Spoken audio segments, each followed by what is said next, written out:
আল্লাহ তাআলা ২ নম্বর গুণের কথা বলছেন, ইল্লাল্লাযীনা আমানু ওয়া আমিলুস সালিহাত। বান্দা ঈমান আনার পরে ঈমানের পাল্লাকে মজবুত করতে হবে নেক আমল দিয়া। জোরে কোন আমল দিয়া? নেক আমল। নেক আমল বলতে তো আপনারা অবশ্যই বুঝতেছেন নেক আমল কোনটা। আওয়াজ করে বলেন ৫ ওয়াক্ত নামাজ পড়া নেক আমল কিনা? এত আসতে না, জোরে বলেন। ৫ ওয়াক্ত নামাজ পড়া নেক আমলের অন্তর্ভুক্ত। রমজান মাসে রোজা রাখা নেক আমলের অন্তর্ভুক্ত। ওয়াজ মাহফিলে যাওয়া, ওয়াজ মাহফিল শোনা, এগুলা সব হইল নেক আমলের অন্তর্ভুক্ত। কিন্তু সাবধান সাবধান, নেক আমল করতে হবে। নেক আমল করার আগে ইন্নামাল আমালু বিন্নিয়া, আমার আপনার নিয়তটাকে সহি করার দরকার আছে না নাই? নেক আমল তো আমরা করব, নেক আমলের আগে ঈমানকে সহি করার দরকার আছে না নাই? আওয়াজ করে বলেন, দরকার আছে না নাই? কিন্তু আমার ভাইরা, যদি ঈমানের আগে, আমলের আগে আপনার নিয়ত যদি সহি না হয়, আমল করার আগে আপনার নিয়ত যদি সহি না হয়, হজ করলেন, দুনিয়ার মানুষ আপনাকে হাজি বলবে। কি বলবে? হজ করলেন, দুনিয়ার মানুষ আপনাকে হাজি বলবে। ওয়াজ করলাম, দুনিয়ার মানুষ আমাকে চমৎকার বক্তা বলবে। আমি যাকাত দিলাম, দুনিয়ার মানুষ আমাকে দানশীল বলবে। আমি রাস্তাঘাট কালভার্ট বানায়া দিলাম, দুনিয়ার মানুষ আমাকে দানশীল বলবে। ভাইয়েরা, নিয়তের মধ্যে গরমিল থাকলে শতবার বাইতুল্লাহ তাওয়াফ করেন, ১০০ কোটি টাকা আল্লাহর রাস্তায় সাহায্য করেন, ১০০০ বছর কোরআনের ময়দানে খেদমত করে যান, আল্লাহর কসম নিয়তে গরমিল থাকলে বিন্দু মাত্র সওয়াব পাওয়া যাবে না। জোরে কোন ঠিক কিনা? তাহলে ভালো আমল করার আগে নিয়ত সহি করার দরকার আছে না নাই? ৩ নম্বর আল্লাহ পাক বলতেছেন, বান্দা শোনো, ওয়াতাওয়াসাউ বিল হক্কি ওয়াতাওয়াসাউ বিস সাবর। ৩ নম্বরে ওয়াতাওয়াসাউ বিল হক, মানুষকে সৎ কাজের দাওয়াত দিতে হবে, মানুষকে হক পথে ডাকতে হবে। ঘোষণাকার, হক পথে ডাকতে হবে ঘোষণাকার। আরো জোরে কোন কার? আল্লাহ তাআলা বলেন, কুনতুম খায়রা উম্মাতিন উখরিজাত লিন-নাসি তা'মুরুনা বিল মা'রুফি ওয়া তানহাউনা 'আনিল মুনকার ওয়া তু'মিনুনা বিল্লাহ। আল্লাহ তাআলা বলে দিচ্ছেন, বান্দা শোনো, কুনতুম খায়রা উম্মাহ, এর মানে হলো আল্লাহর হাবিবের উম্মত যারা, বিশ্বনবী জনাবে নবী মুহাম্মদুর রাসূলুল্লাহর উম্মত আমরা যারা আছি, আমাদেরকে আল্লাহ বলেন, বান্দা তোমরা হলে শ্রেষ্ঠ উম্মত। আমরা হলাম, আওয়াজ করে বলেন, আমরা হলাম শ্রেষ্ঠ উম্মত। শ্রেষ্ঠ উম্মত যেমন আমরা, আল্লাহ পাক ঘোষণা করেছেন। আওয়াজ করে বলেন, শ্রেষ্ঠ উম্মতের দায়িত্ব আছে না নাই? আওয়াজ করে বলেন, শ্রেষ্ঠ উম্মতের দায়িত্ব আছে না নাই? আল্লাহ বলে, বান্দা শ্রেষ্ঠ উম্মত এমনিতে হতে পারবা না। ও বান্দা, শ্রেষ্ঠ উম্মত যদি হতে চাও, তোমাদের দায়িত্ব আছে। খায়রা কুনতুম খায়রা উম্মাহ উখরিজাত লিন-নাস তা'মুরুনা বিল মা'রুফ। বান্দারে, শ্রেষ্ঠ উম্মত হতে হলে দুনিয়ার মানুষকে তুমি ভালো কাজের দাওয়াত দেওয়া লাগবে কি লাগবে না? ভালো কাজের দাওয়াত দেওয়া লাগবে কি লাগবে না? ভালো কাজের দাওয়াত দেওয়া লাগবে। কারণ ভালো কাজ যারা করে, ভালো কাজের দাওয়াত জানা দেয়, আল্লাহ পাক তাদেরকে সুসংবাদ দিয়েছেন। কি সুসংবাদ? আল্লাহ বলেন, ওয়ামান আহসানু কাওলাম মিম্মান দাআ ইলাল্লাহ ওয়া আমিলা সালিহান ওয়া ক্বালা ইন্নানি মিনাল মুসলিমিন। সুবহানাল্লাহ বলেন, ওয়ামান আহসান কাওলাম মিম্মান দাআ ইলাল্লাহ। আল্লাহ বলেন, ওই ব্যক্তির কথার চাইতে কার কথার দামি হতে পারে? বান্দারে, দাআ ইলাল্লাহ, যেই ব্যক্তি মানুষকে রবের পথে ডাকে। কার পথে ডাকে? আওয়াজ করে বলেন। আপনাদের মসজিদের মুয়াজ্জিন সাহেব দৈনিক 5 বার কার পথে ডাকে? মসজিদের মুয়াজ্জিন দৈনিক 5 বার ডাকে। চেয়ারম্যানের ঘোষণা দেয় না, এমপি সাহেবের ঘোষণা দেয় না, কোনো মন্ত্রীর ঘোষণা দেয় না, মোতওয়াল্লির নামে ঘোষণা দেয় না। মুয়াজ্জিন দৈনিক 5 বার যার নামে ঘোষণা দেয়, চিৎকার করে বলেন, তিনি কে? তিনি কে? তাহলে আমরা কার পথে মানুষকে ডাকবো? আওয়াজ করে বলেন কার পথে ডাকবো? কিন্তু আল্লাহর পথে যদি আপনি ডাকতে যান, আল্লাহর পথে যদি মানুষকে ডাকতে যান, মানুষ আপনাকে জঙ্গি বলতে পারে কি পারে না? জোরে কোন জঙ্গি বলতে পারে কি পারে না? তবলিগে যাবেন আপনাকে গাট্টিওয়ালা বলে গালি দিবে, দিবে কি দিবে না? তবলিগে যাবেন আপনাকে গাট্টিওয়ালা বলে গালি দিবে। কোরআনের তাফসীর করবেন আপনাকে জঙ্গি বলে টেক লাগায়া দিবে। আল্লাহর জমিনে আল্লাহর দিন কায়েমের স্বপ্ন দেখবেন, তখন আপনাকে রাজাকার বা আরো অনেক কিছু হাবিজাবি টেক লাগায়া আপনার কণ্ঠকে স্তব্ধ করার জন্য মুনাফিকরা প্রস্তুত আছে না নাই? 3 নাম্বার পরিচয় রব্বুল আলামিন দিচ্ছেন এইভাবে, বান্দা শোনো, সময়ের কসম করে রব বলে দিচ্ছেন, বান্দারে ঈমানের পরে নেক আমলের পরে ওয়াতাওয়াসাউ বিল হক, তুমি মানুষকে হক পথে ডাকতে হবে। শুধু তুমি না 5 ওয়াক্ত নামাজ পড়বে, নিজে 5 ওয়াক্ত নামাজ পড়বে, ফ্যামিলির কেউ নামাজ পড়ে না, রোজা রাখে না, আপনি শুধু নামাজ পড়েন, হজ করেন, বাইতুল্লাহ তাওয়াফ করেন, সদকা করেন, এই সব করেই আপনি একা একা জান্নাতি হতে পারবেন না। অবশ্যই আপনাকে আমাকে একা যেমন আমি নামাজ পড়ব, দুনিয়ার মানুষদেরকে, আমার ফ্যামিলির মানুষকে, ইয়া আইয়ুহাল্লাযীনা আমানু কু আনফুসাকুম ওয়া আহলিকুম নারা, আমার ফ্যামিলি, আমার পরিবার পরিজন, আমার আশপাশের বন্ধু বান্ধব যারা আছে সকলকে জাহান্নামের আগুন থেকে বাঁচাতে হলে নামাজের দাওয়াত দিতে হবে, মানুষকে ভালো দিকে আহ্বান করতে হবে, মানুষকে বোঝাতে হবে আল্লাহর তৈরি জান্নাতে যেতে হলে সুদের ব্যবসা করা যাবে না, ঘুষের লেনদেন করা যাবে না, অন্যায়ভাবে মানুষের জান মাল ইজ্জতের ক্ষতি করা যাবে না। জুড়ে কোন ঠিক কিনা? এই সমস্ত ঘোষণা কি বানায়া বলতেছি না রবের পক্ষ থেকে? এই সবগুলো আল্লাহর কোরআনে আছে না নাই? আওয়াজ করে বলেন আল্লাহর কোরআনে এই সবগুলা কথা আছে না নাই? তাহলে আমরা শ্রেষ্ঠ উম্মত হতে চাইলে আমাদের 4টা গুণ লাগবে। 3 নাম্বার গুণ ওয়াতাওয়াসাউ বিল হক্কি, সৎ কাজের আদেশ মানুষকে দিতে হবে কি হবে না? আওয়াজ করে বলেন দিতে হবে কি হবে না? সৎ কাজের পথে মানুষকে আহ্বান করতে হবে।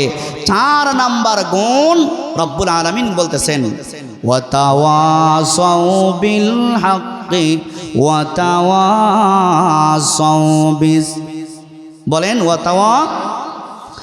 আল্লাহ রাব্বুল আলামিন বলেন, বান্দারে পারফেক্ট ওয়ালা মুমিন যদি হতে চাও, সত্যিকারের মুমিন যদি হতে চাও, সফল মুমিন যদি হতে চাও, অবশ্যই অবশ্যই তোমার 4টি গুণে গুণান্বিত হওয়া লাগবে। 1 নাম্বার গুণ হলো ইল্লাল্লাযীনা আমানু, ঈমান। বান্দা 2 নাম্বার পরিচয় হলো ওয়া আমিলুস সালিহাত। শুধু ঈমান আনলেই চলবে না, তোমার ভালো আমল যত করবে আমি রব তোমার ঈমানটাকে তত মজবুত করে দিব।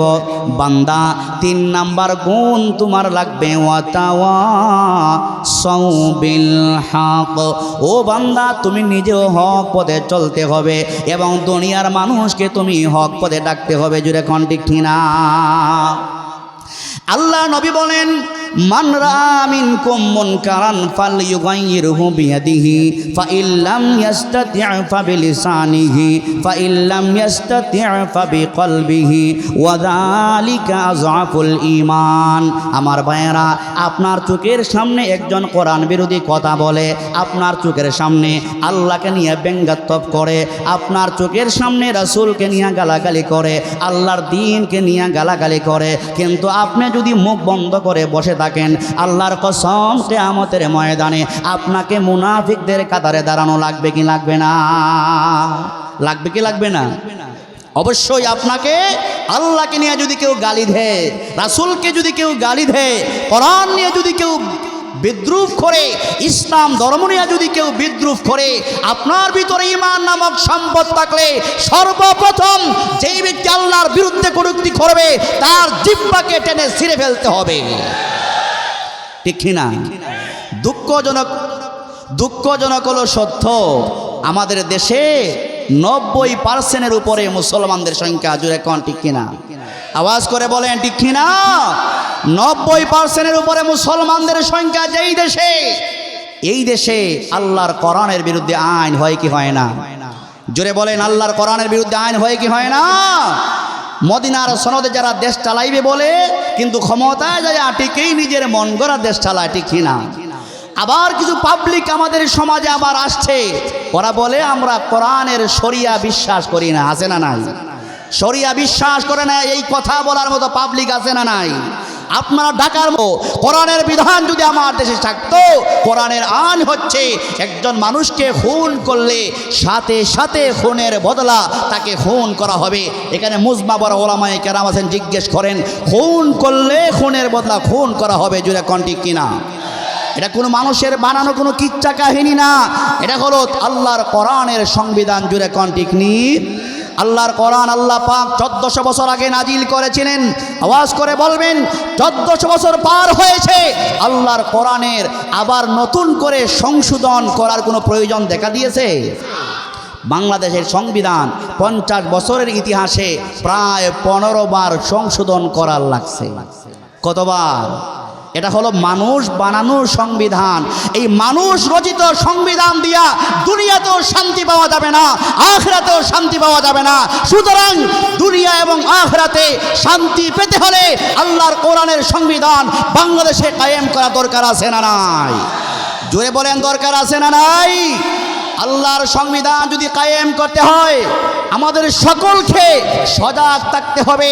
দেশের স্বার্থে, স্বাধীনতার পক্ষে, ইসলামের পক্ষে আমাদের সকলকে সদা সর্বদা সজাগ থাকার দরকার আছে না নাই? আওয়াজ করে বলেন দরকার আছে না নাই? কোরআনের শাসন থাকলে এত লম্বা লম্বা আর গলা ফাটাইয়া চিৎকার করে ওয়াজও করা লাগবে না। আজকে শরীফ হাদিকে যারা হত্যা করেছে এই পল্টনের মোড়ে অথবা শাপলা চত্বরে, এই হায়ানাদেরকে যারা হত্যা করেছে, হাদি ভাইকে, এই সন্ত্রাসীদেরকে যদি প্রকাশ্যে ফাঁসিতে ঝোলাইয়া হত্যা করা হইতো, আল্লাহর কসম আর একটা যুবক এইভাবে পিস্তলের আঘাতে অন্য ভাইকে শহীদ করার চেষ্টা করতো না। ঠিক কিনা? আপনারা যারা হজ করেছেন, এখানে অনেক মানুষ আছেন হজ করেছেন, বাইতুল্লাহ গিয়েছেন, আরাফার মাঠে লক্ষ লক্ষ মানুষ পুরুষ এবং মহিলারা একসাথে একই মাঠে রাত্রি যাপন করে কি করে না? রাত্রি যাপন করে কি করে না? পৃথিবীর ইতিহাসে একটা নজির কেউ দেখাতে পারবে না, পৃথিবীর ইতিহাসে একটা নজির কেউ দেখাতে পারবে না যে আরাফাতের ময়দানে লক্ষ লক্ষ মা এবং বোনেরা, পুরুষেরা একই সাথে রাত্রি যাপন করে একজন যুবক আরেকটা যুবতীর গায়ে হাত উঠিয়েছে অথবা বাঁকা নজরে তাকিয়েছে, এমন নজির ইসলামের ইতিহাসে, দুনিয়ার ইতিহাসে কেউ দেখাতে পারবে না। কিন্তু আমার দেশে 7 বছরের মাইয়া ঘর থেকে বের হতে পারে না, 10 বছরের মাইয়া ঘর থেকে বের হতে পারে না, বুরকা পরিহিতা মেয়েরা পর্যন্ত স্কুলে যাইতে পারে না, দর্শনের শিকার হতে হয়। জোরে কোন ঠিক কিনা? এই সমস্ত হওয়ার একমাত্র কারণ এই লাল সবুজের পতাকার পাশাপাশি কালিমার পতাকা যদি আমরা উড়াতে পারি, কোরআনের শাসন যদি আমরা কায়েম করতে পারি, আল্লাহর কসম 7 বছর আর 10 বছর নয়, মহিলারা, নারীরা অবাধে বুরকা পরা অবস্থায় রাস্তা ঘাটে চলাফেরা করতে পারবে। একজন যুবক কোরআনের শাসনের কারণে একটা মহিলাকে দর্শন করবে দূরের কথা, তার দিকে চক্ষু তুলে তাকাবার সাহসই পাইবে না। এইগুলা কথা কার? এই বক্তব্যগুলা কার? দুনিয়ার কোনো হুজুরের নাম, দুনিয়ার কোনো আলেম ওলামা বানায় বানায় কিচ্ছা কাহিনী তাফসীরের ময়দানে এসে বলে না কোরআনের শাসন আমরা চাই কি চাই না? চিল্লায়া বলেন কোরআনের শাসন আমরা চাই কি চাই না? কোরআনের শাসন চাইলে শুধু নির্বাচন আসলে একটা ভোট দিলাম কোরআনের শাসন কায়েম হয়ে যাবে? আওয়াজ করে বলেন, নির্বাচন আসলো একটা ভোট দিলাম, দাড়িপাল্লায় দেন আর ধানের শীষে দেন আর রিস্কা মার্কায় দেন আর লাঙ্গলে দেন, যার যেখানে ইচ্ছা সেখানেই দেন, এই বুলেট ব্যালটের মাধ্যমেই আল্লাহর দ্বীন ও মিল্লাতকে বিজয়ী করা সম্ভব নয়। যদি আল্লাহর দ্বীন ও মিল্লাতকে বিজয়ী করতে হয় অবশ্যই আপনি আমাকে আল্লাহর কোরআনের শাসনকে আল্লাহর জমিনে প্রতিষ্ঠা করতে হবে। অতএব আমার ভাইয়ের, আল্লাহ পাক সময়ের কসম করে আমাদেরকে যে মেসেজ দিচ্ছেন, খুবই গুরুত্বপূর্ণ মেসেজ আল্লাহ দিচ্ছেন। 1 নাম্বার হলো ঈমান, 2 নাম্বার হলো নেক আমল, 3 নাম্বার হলো ওয়াতাওয়াসাউ বিল হক। বান্দা, তোমাকে হক কথা বলতে হবে, সৎ পথে তোমাকে বক্তব্য দিতে হবে। আমার চোখের সামনে নাচানাচি হয়, গান বাজনা হয়, আর আমি তাকায়া তাকায়া চলে গেলাম, এর নাম হুজুর না। এর নাম কি হুজুর? জোরে বলে, এর নাম হুজুর। অনেক হুজুর আছে বলে কি মুচকি মুচকি হাসে আর বলে আমি কোনো রাজনীতি করি না, বলে কি বলে না? জোরে বলেন, বলে কি বলে না? রাজনীতি ইসলাম সমর্থন করে। আল্লাহ নবী রাজনীতি করেছেন, সিদ্দিক আকবর রাজনীতি করেছেন, উমরে ফারুক রাজনীতি করেছেন, আবু বকর সিদ্দিক অর্ধ জাহানকে রাষ্ট্র পরিচালনা করেছেন, উমরে ফারুক অর্ধেক রাষ্ট্রকে পরিচালনা করেছেন।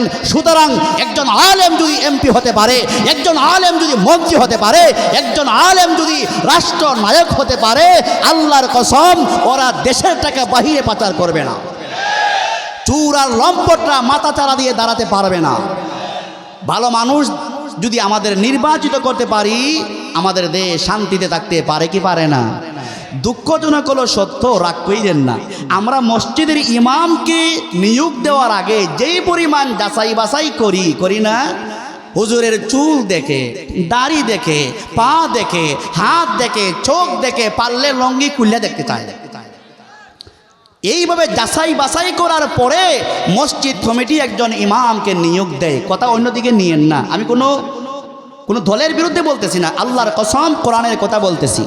একটা মসজিদের ইমাম আর খতিবকে নিয়োগ দেওয়ার আগে মসজিদ কমিটি প্লাস মুসল্লিরা যে পরিমাণ চিরুনি অভিযান দিয়া তার দোষ গুণগুলা তালাশ করি, যেই ব্যক্তি 18 কোটি মানুষের নেতৃত্ব দিবে, যে ব্যক্তি 5 লক্ষ মানুষের জন্য এমপি হবে, মন্ত্রী হবে, তার চরিত্র এবং তার আখলাকগুলা যাচাই বাছাই করার দরকার আছে না নাই?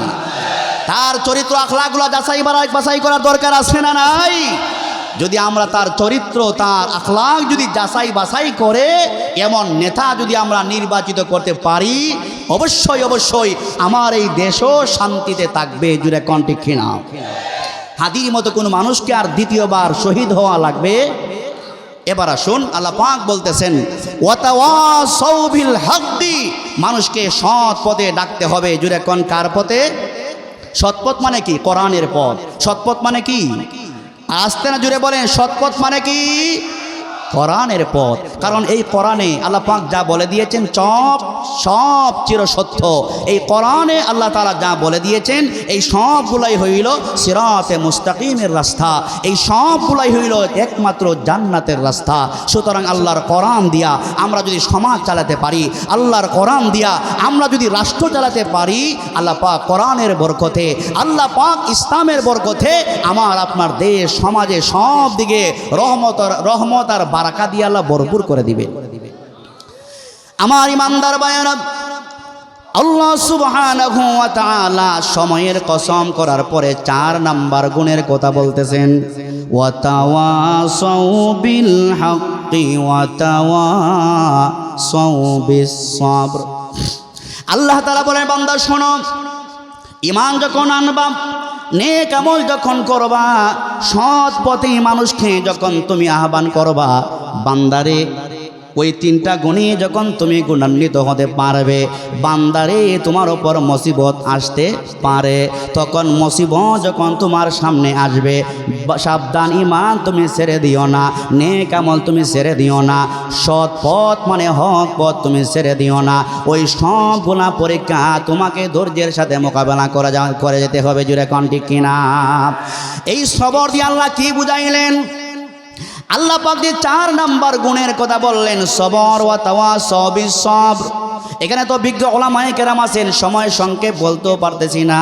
এই সবর দিয়ে আল্লাহ বুঝাইলেন, একজন মানুষ যখন সবর করবে, ধৈর্য ধারণ করবে, ধৈর্য ধারণ যখন করবে, বান্দার সামনে কোটি কোটি টাকার বান্দার সামনে কোটি কোটি টাকার বান্ডিল তার সামনে পড়বে, বান্দার অভের ভয় থাকার কারণে ধৈর্যের সাথে ওই ঘুষের টাকাগুলো বান্দার পকেটে ঢুকাইবে না। জোরে জোরে কোন ঠিক কিনা? ঠিক কিনা? বান্দা যদি তার সবরের জ্ঞান যদি থাকে, বান্দা যদি সবর থাকে, তাহলে তার সামনে পাহাড় পরিমাণ স্বর্ণ আসবে, রূপা আসবে, টাকা আসবে, ঘুষ আসবে, এই আসবে, সেই আসবে, কোনো কিছুকে বান্দা তাওয়াক্কুল করবে না। কারণ বান্দার ভিতরে ঈমান আছে, বান্দার ভিতরে আমল আছে, বান্দার ভিতরে হক কথা আছে, হক পথ আর মত আছে। বান্দা সবগুলা ধৈর্যের সাথে মোকাবেলা করে।